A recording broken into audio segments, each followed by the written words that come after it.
Kenneth Bedasua representing Chapter 3, Programming Essential in Python, Lesson 1 hanggang Lesson 3. Variables. Variables are containers to use store data values in Python. They act as a placeholder for different types of information such as number, text, or objects.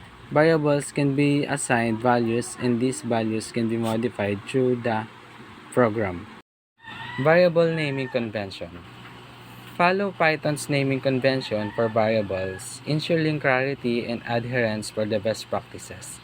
Descriptive and meaningful names enhance code readability, and mutability. Variables assignment. Learn the syntax for assigning values to variables. This includes the use of the assignments operator to associate the variables with a specific piece of data. Data types. Variables in Python can hold various data types, such as integers, floats, strings, and more. Grasp in concept of dynamic typing where the variables type in inferred based on the assigned value. Correct and incorrect variables name. Note that the same description apply to functions name. Python does not impose restriction on the length of variable's name, but doesn't mean that a long variable name is always better than a short one. Some correct but not always convenient variables name, such as my variables I, T34, exchange rate, etc. And now, for some incorrect names, length does not given with a letter. Exchange rate contains space. Remember, a variable comes into existence as a circuit of assigning a value.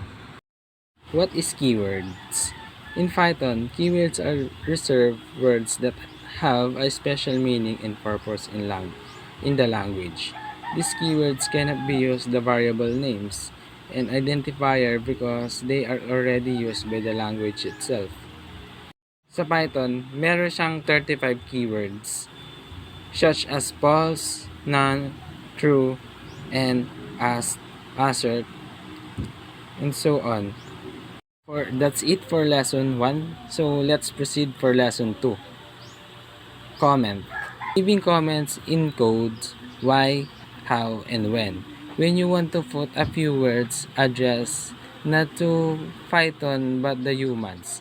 Usually, to explain to other readers to the code how the tricks used in the code work, or the meaning of the variables, and eventually, in order to keep stored information on how the author is and when the program was written.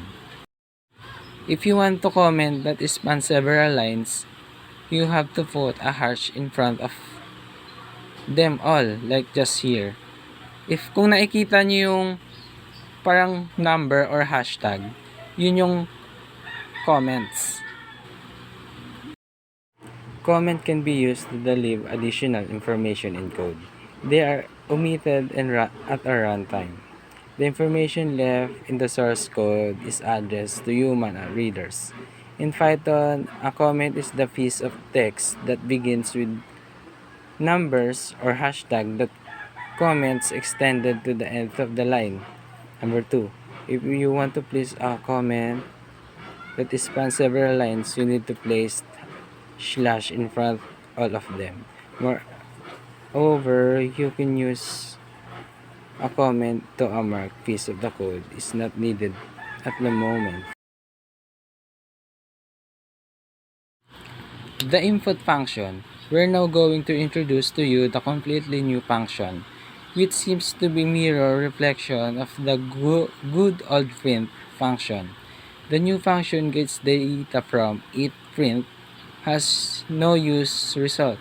The meaning of the new function is to return a very usable result. Typecasting. Python offers two simple functions to specify a type data and solve this problem. Here they are int and float. Their names are self-committing. The int function takes the argument and tries to convert into integer. If it fails, the whole program will fail too. The float function takes one argument and tries to convert it into a float. The rest is the same. Conclusion: Knowing variables is the foundational step forward becoming proficient in Python programming. This lesson equips you with the essential knowledge in the harness of the power variables, paving the way from the more complex and dynamic coding endeavor. Subsequent chapters as you proceed, remember that variables are the building blocks upon which your Python programs are constructed.